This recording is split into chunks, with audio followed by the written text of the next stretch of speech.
je crois aussi que Rabade exemplifie très bien la diversité culturelle de l'Espagne, que le jazz peut toujours très bien refléter.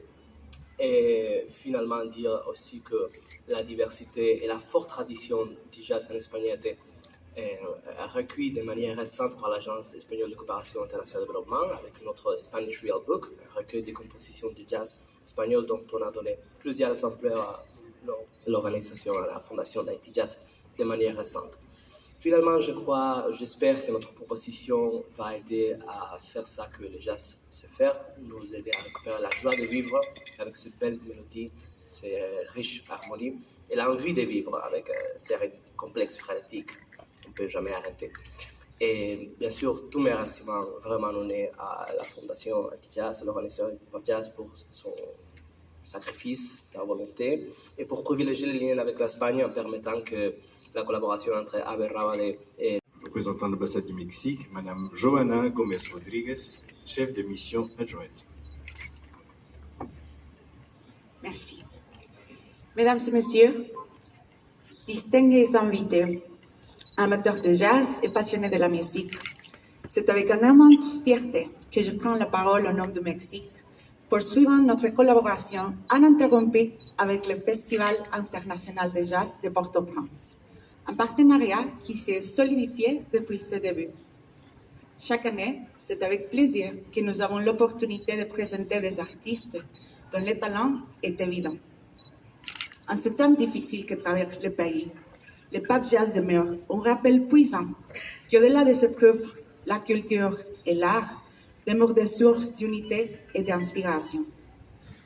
Cette édition revêt une importance particulière pour le Mexique, car nous avons l'honneur de présenter le célèbre groupe mexicain Last Jerónimo Quintet.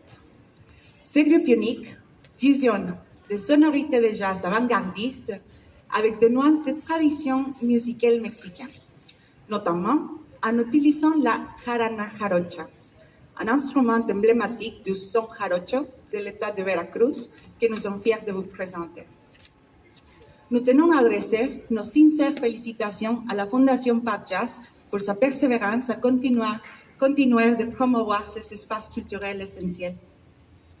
Un grand merci également à nos généreux partenaires qui ont rendu possible la participation de ces groupes mexicains comme Aeroméxico, Sunrise Airways, Unibank, PRM Security, Galerie d'Art Nader, la Lorraine Boutique Hotel et bien sûr l'Agence mexicaine de coopération internationale pour le développement à Mexique. En ce moment où la musique transcende les frontières et les différences, où elle devient un langage universel de compréhension mutuelle, nous sommes honorés de contribuer à cette célébration annuelle du jazz. Que cette édition du Festival international de jazz de Port-au-Prince soit une source d'inspiration et de joie pour nous tous. Vive la musique, vive le jazz, et que cette rencontre artistique soit couronnée de succès. Merci. Oui, bonjour à tous et à toutes. Merci beaucoup. Je ne sais pas si vous m'entendez. Oui.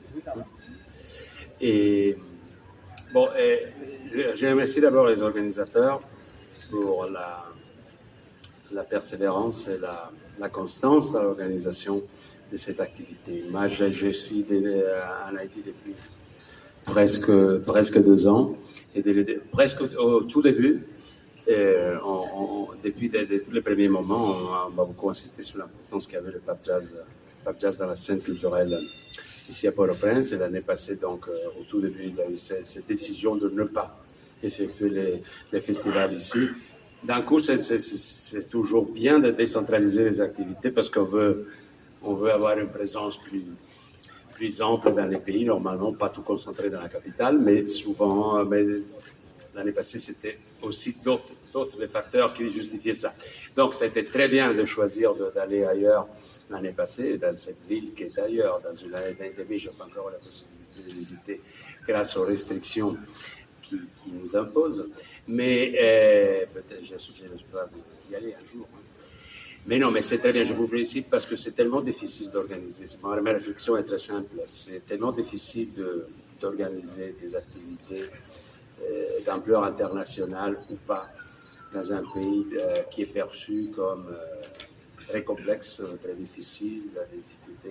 Très souvent dans des pays comme Haïti, la première difficulté est de convaincre les interlocuteurs à se déplacer parce qu'il y a la perception du danger, la perception des difficultés, même parfois du point de vue contractuel, ça devient difficile pour certains artistes. Donc c'est énorme. Réussir à avoir un festival de cette envergure, on voit quand même pas mal de participants. Et c'est un peu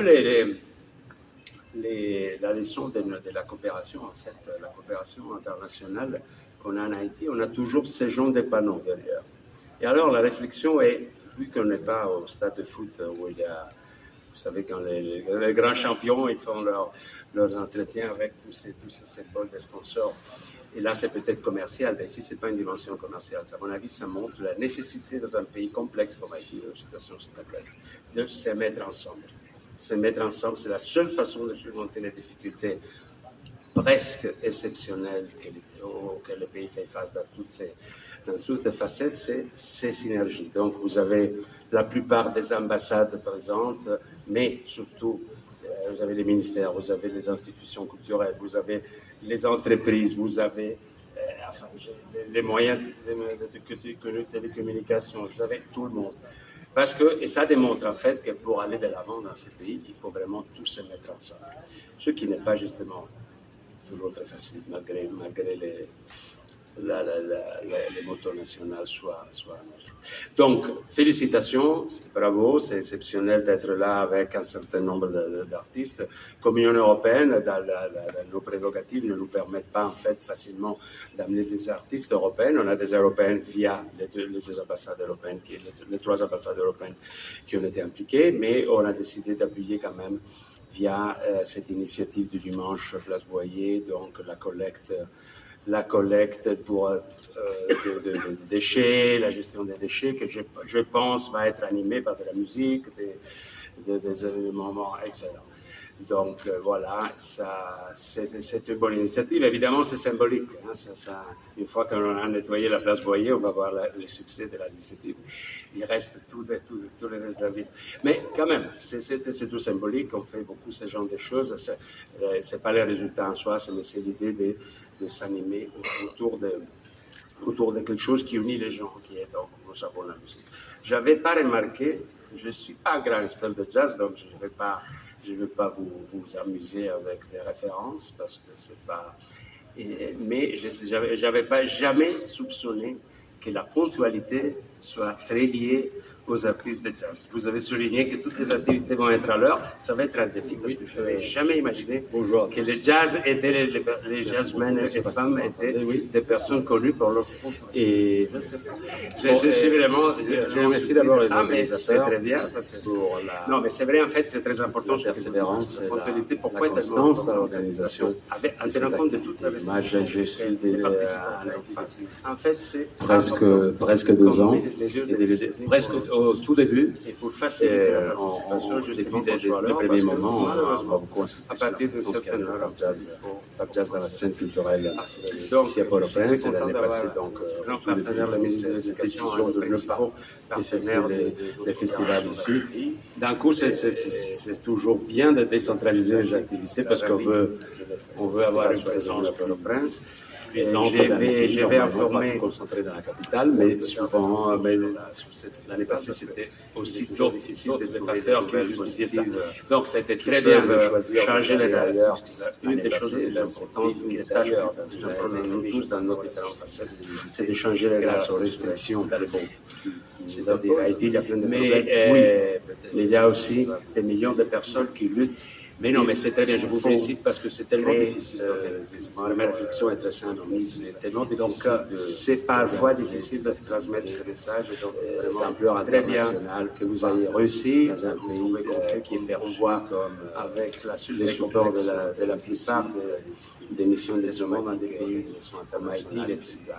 La première difficulté est de convaincre les interlocuteurs à se déplacer parce que la perception donc j'imagine que ça va être un grand succès, même parfois laissons ouverts, et vraiment félicitations à vous, réussir à avoir des activités de l'Union européenne, financées directement par l'Union européenne. Et c'est un peu dans les défis binationaux, dans les défis d'améliorer nos relations culturelles, ce genre de panneaux d'Haïti avec. Et alors la réflexion est là aussi, si on n'est pas au potentiel est énorme.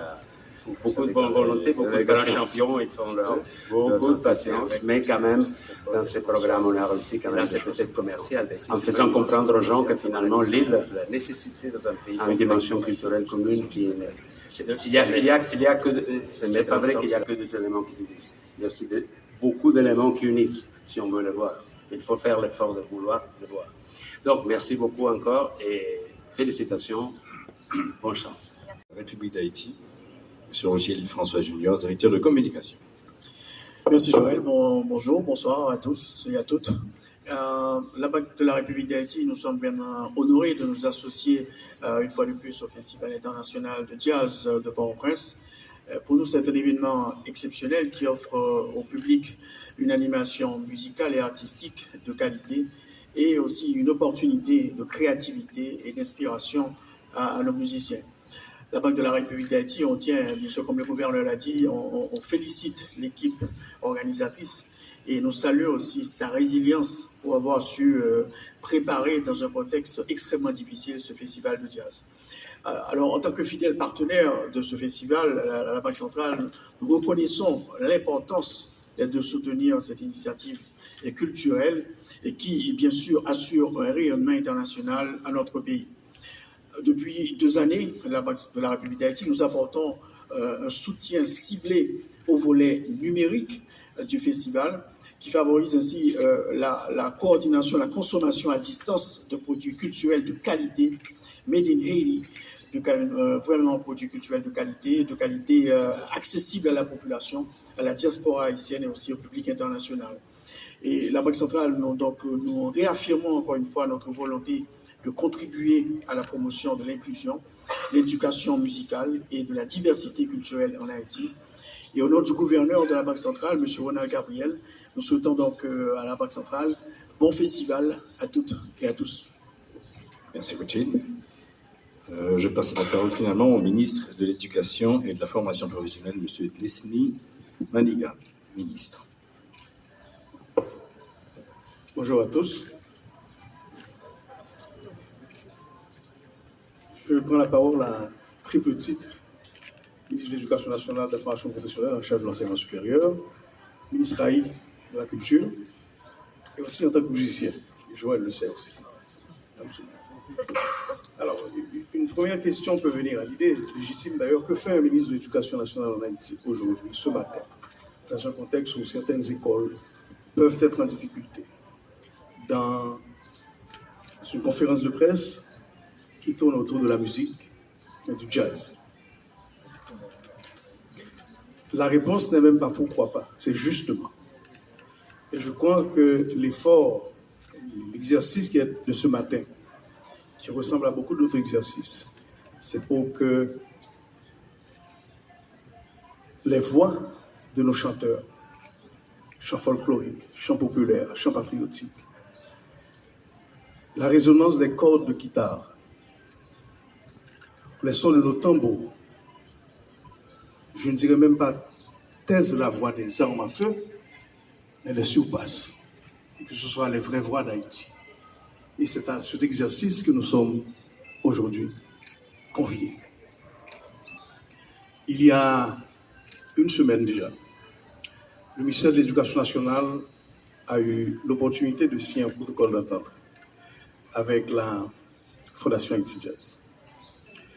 Et il est évident que dans un contexte où le ministère a choisi comme réforme prioritaire la transformation du curriculum avec l'ensemble de nos partenaires qui sont autour de la table, avec de nouvelles matières qui deviennent obligatoires, en particulier l'éducation artistique, esthétique et culturelle, il nous semblait très important de mobiliser l'ensemble des partenaires, des opérateurs de ce secteur pour que, comme vous l'avez dit, l'avez rappelé,